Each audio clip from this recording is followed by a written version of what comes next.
And hello again, YouTube. Welcome to my PoE 3.24 Ice Spear Leaguestarter guide video thing, I guess.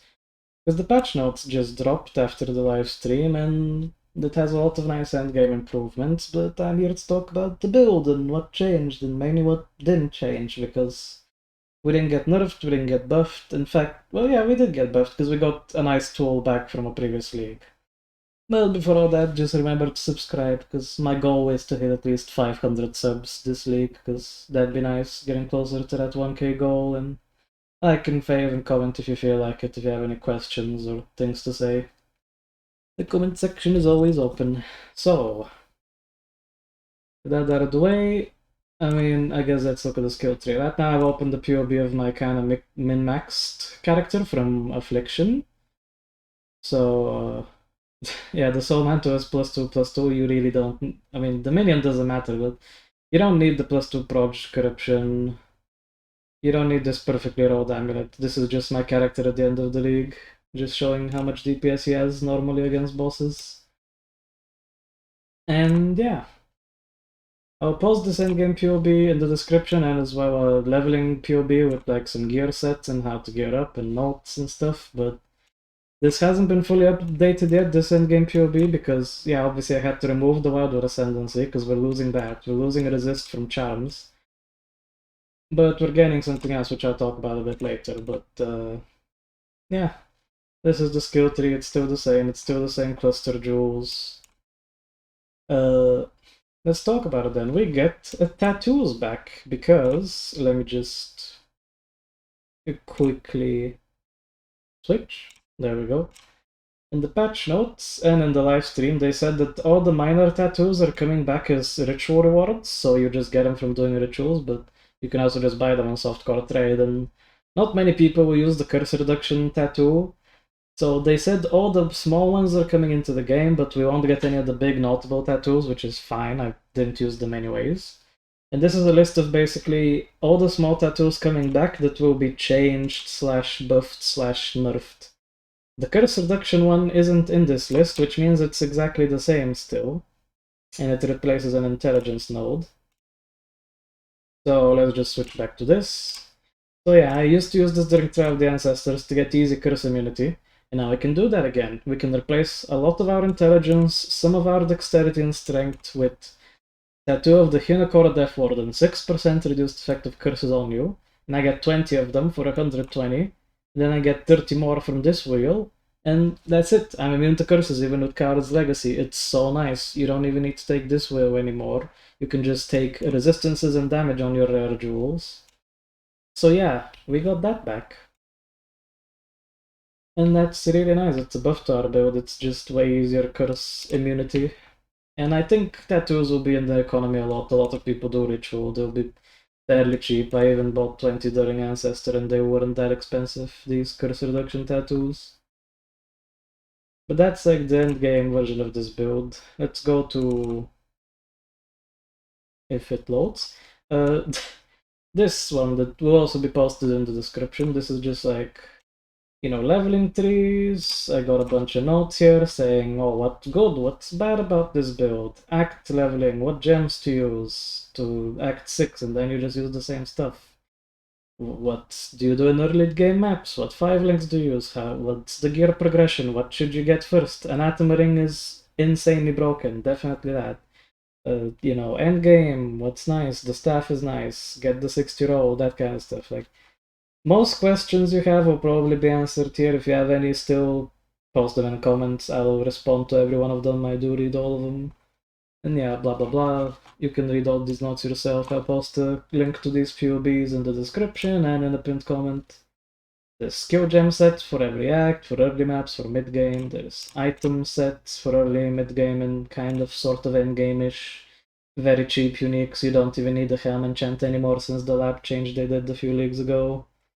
Yeah, the only unique jewels we use are Rain of Splinters. You don't absolutely need. You can buy this later when you have a bit more currency. Self-flagellation is usually cheap, so you can get one of these with a nice roll when you have Soul Mantle. And yeah, it's pretty simple, linear kind of progression curve of gearing for this build. It's squishy, it's glass cannon, but that's what it is.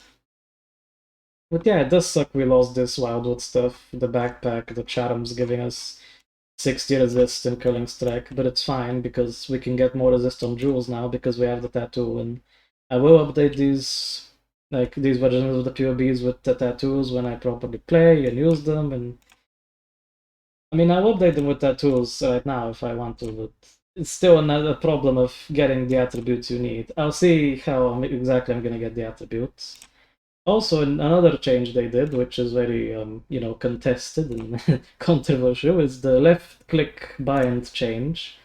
And you might be asking, well, how does that affect our Arcane Cloak? Does it make it bad? Do you not use Arcane Cloak? No, it doesn't really affect it at all, because I was only really caring about Arcane Cloak during bosses.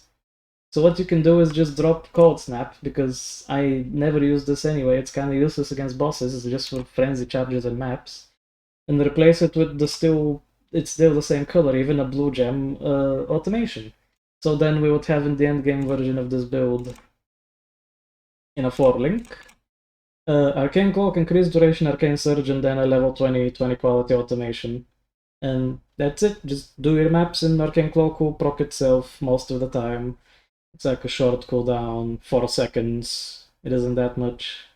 And against bosses, if you really want to time your Arcane Cloak to, waste all your mana, then press the mana flask, then summon a bunch of totems to curse yourself, you can just take out automation from your items and put Arcane Cloak on that button like Q, W, E, D, whatever you want, right? And then just press it as you're about to enter the boss arena or start the boss fight, like if it's Sanctum or something. If you really want to time it well for Lycia, you can still do that. It's completely fine. Like, automation is good for us. It just makes Arcane Cloak proc itself constantly during maps, and we can use it with space to spare.